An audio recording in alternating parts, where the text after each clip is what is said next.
The house was wrapped in silence. The kind of silence that presses against your chest and makes every creak feel louder than it should. Emma sat at the edge of her son's small bed, brushing a strand of hair from his forehead. Danny's wide brown eyes darted to the far corner of the room where the nightlight didn't quite reach. "Mommy," he whispered, clutching his stuffed rabbit so tightly its seams strained. "The Bugaboo is in the dark." Emma forced a gentle smile, masking the exhaustion tugging at her face. "Sweetheart, there's no Bugaboo. Monsters aren't real. The dark is just the dark," but Danny didn't look convinced. His gaze stayed fixed on the corner, his small chest rising and falling too quickly. Emma kissed his forehead, pulled the blanket up around him, and slipped quietly into her own room. She told herself it was just another bad dream, nothing more. But when she switched on the baby monitor, the static wasn't empty. At first it was faint, like a distant breath caught on the wires. Then slowly, a voice formed within the crackle, raspy, unnatural, and chilling. Emma. Her blood turned to ice. Danny was already asleep. Danny's room was dim, lit only by a single nightlight shaped like a little rocket ship. Its glow stretched halfway across the room, leaving the far corner swallowed in heavy darkness. Emma stood in the doorway, arms folded, watching her son struggle against his own exhaustion. He clutched his stuffed rabbit so tightly that its ears bent at odd angles, his small eyes flicking toward the shadowed corner again and again. "Mom," he whispered, voice shaking. "It's still there." Emma sighed, forcing calm into her voice. "There's nothing there, Danny, just clothes and toys. Shadows can't hurt you." He shook his head firmly. "No, the Bugaboo waits in the dark. I saw it move." She crossed the room, knelt by the corner, and waved her hand through the emptiness. Dust sparkled in the glow from the nightlight. "See? Nothing." Danny sat up, trembling. "But you didn't look long enough. It hides when you do that." For a brief moment, Emma felt a chill. The certainty in his small voice pressed against her like a warning. But she swallowed it down. She had worked 12 hours today, and there was no space left in her mind for childhood fears. "You're safe," she said softly, tucking the blanket under his chin. "I'm right down the hall." He nodded, though his eyes never left the darkness. His small fingers gripped the rabbit tighter, as though the toy might shield him. Emma kissed his forehead and slipped out, leaving the door cracked open. The hallway light spilled in just enough to soften the edges of the shadows. She walked to her own bedroom, convincing herself it was just another phase. All children imagined monsters at some point. Still, as she lay in her own bed, the image of Danny's terrified eyes lingered. The way he refused to look away from that corner unsettled her more than she wanted to admit. She told herself she'd sleep, that it was nothing, but deep down, she couldn't shake the feeling that Danny's fear wasn't just imagination. That perhaps in the places where the nightlight failed, something really was waiting. The following night, Emma lingered longer than usual in Danny's room. He sat up in bed, knees pulled to his chest, the stuffed rabbit clutched under his chin like a shield. His gaze remained fixed on the corner again, the same stubborn darkness that even the nightlight couldn't touch. "Mom," he whispered, his voice trembling, "please don't turn the light off tonight." Emma sighed, brushing her tired hair back. "Danny, you need to sleep. You can't have the lamp on all night, it'll keep you awake." His eyes filled with tears. "But if you turn it off, the Bugaboo will come out." Emma crouched down to meet his eyes. She wanted to tell him it was just a nightmare, just his imagination. But something about the way his voice cracked stopped her. Still, she forced a smile. "There's no Bugaboo, just shadows. Watch." She walked to the closet and swung the door open. The hinges groaned as the door creaked wide, revealing only a row of small clothes hanging limply. She even stepped inside, pulling a hanger free to show him. "See? Empty." Danny shook his head quickly.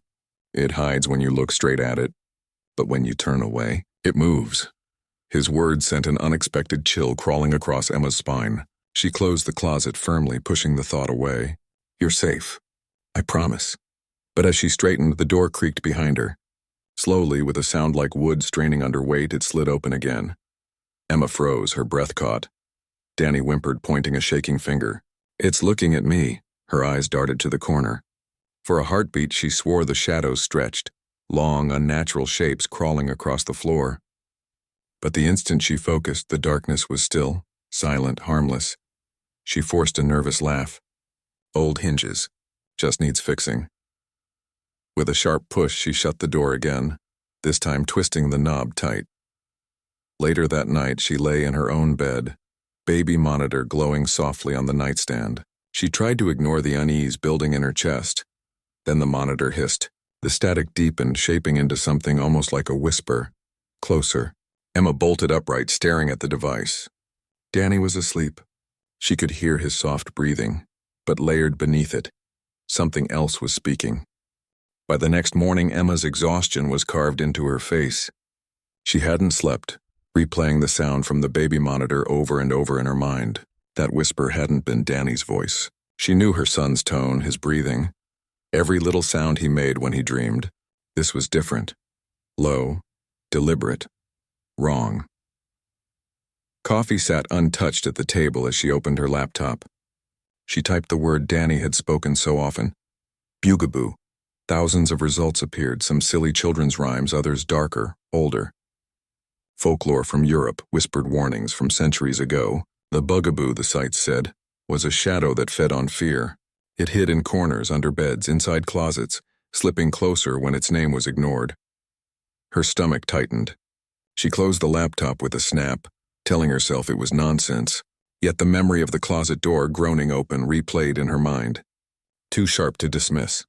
That night, determined to prove it was just Danny's imagination, she placed her phone on his dresser. Camera aimed at the bed. See, she whispered to herself. When I play this back, it'll show nothing. Hours passed. Danny stirred but slept. The nightlight flickered softly. When morning came, Emma picked up her phone, her chest heavy with dread. The video began normally. Danny curled up, rabbit pressed tight against him. Then the shadows shifted. From the corner of the room, a shape pulled itself into view.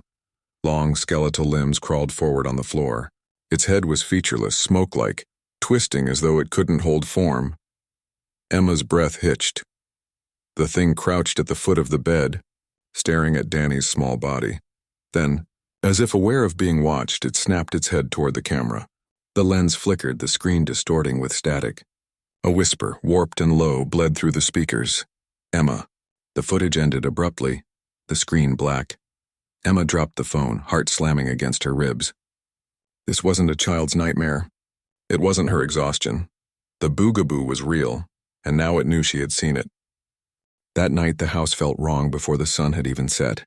The air was colder, heavier, as though every wall was holding its breath. Emma sat at the edge of Danny's bed, clutching him close. He was trembling, his rabbit pressed so tightly against his chest it looked ready to burst at the seams. "Mommy," he whispered, his voice breaking. "Don't let it take me." Emma stroked his hair, her jaw tight. "It won't, I promise." The promise tasted hollow even as she said it. The shadows in the room had thickened unnaturally, pressing against the nightlight's glow, swallowing its feeble light. And then, something shifted. The darkness rippled, pulling together into a towering shape. The Bugaboo emerged, limbs too long, its body stretched and skeletal, its face a shifting void. The temperature plummeted. Danny screamed, burying his face into his mother's chest. Emma's body screamed to run. Every instinct told her to flee, but somewhere deep inside she remembered the words she had read. The creature fed on fear. If she ran, if she broke, it would win. Holding Danny tighter, she forced herself to look up at the thing. Her voice cracked but steadied with each word. "You can't have him." The Bugaboo hissed, a sound like glass shattering underwater. The walls shook, the closet doors rattled violently. Its massive frame leaned forward until the void of its face loomed just inches from hers.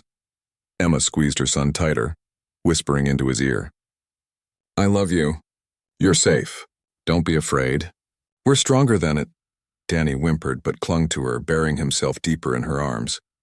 The Bugaboo shrieked, the sound rattling the floorboards. Shadows whipped violently around the room, but Emma held her ground, whispering louder now over the storm. "You don't get him. Not tonight. Not ever." The monster convulsed, its smoky body tearing at the seams, unraveling like fog caught in wind. It shrieked one last time before collapsing inward, the darkness folding into itself until only silence remained. The room was still. Emma sat frozen, clutching Danny, her chest heaving. She didn't know if she had destroyed it or only driven it back, but one truth burned inside her. She had faced it. And love had been stronger than fear. Morning light spilled across the floorboards, soft and golden, erasing the shadows that had haunted the night. The house felt different now, still fragile but calmer, as though it too had survived the storm. Emma sat on the edge of Danny's bed, her arms still wrapped protectively around him. His breathing was steady now, his small body finally relaxed after a night of terror. When his eyes fluttered open, he blinked against the brightness. "Is it gone?" he asked, his voice small, uncertain. Emma smiled, though her throat was tight. She brushed his hair gently back from his face. "Yes, sweetheart. It can't hurt you anymore." Danny clutched his rabbit and leaned into her, finally letting out the sigh of a child who felt safe. That sound alone nearly broke her. She kissed his forehead and stood, pulling the curtains wide. Sunlight poured into the room, chasing away every trace of the night. For the first time in days, the air felt clean, fresh, alive. But as Emma turned toward the window, her heart stuttered. In the reflection of the glass, just for a moment, she saw it. Tall, thin, impossibly still. The Bugaboo. Its dark silhouette loomed behind her, watching. Her breath caught, but she didn't let fear take root. She met the reflection with steady eyes, her voice firm but quiet. "You can't have him." The shadow lingered, then flickered, dissolving into nothingness. Only her own reflection remained. Emma closed the curtains slowly, her hands trembling. She knew the truth. The Bugaboo wasn't gone. It had only been driven back, waiting in the places where light could not reach. Waiting for weakness. But she also knew something else. It would never win. Not while love burned stronger than fear. Danny padded into the hallway, already chattering about pancakes, cartoons, and whether he could have extra syrup. His voice was light again, free of the weight it had carried. Emma followed him, her heart still heavy but steady. She had faced the dark and learned its secret. Fear will always whisper. It will always lurk. But love, the courage to protect, to fight, to endure, will always be the light that keeps it at bay.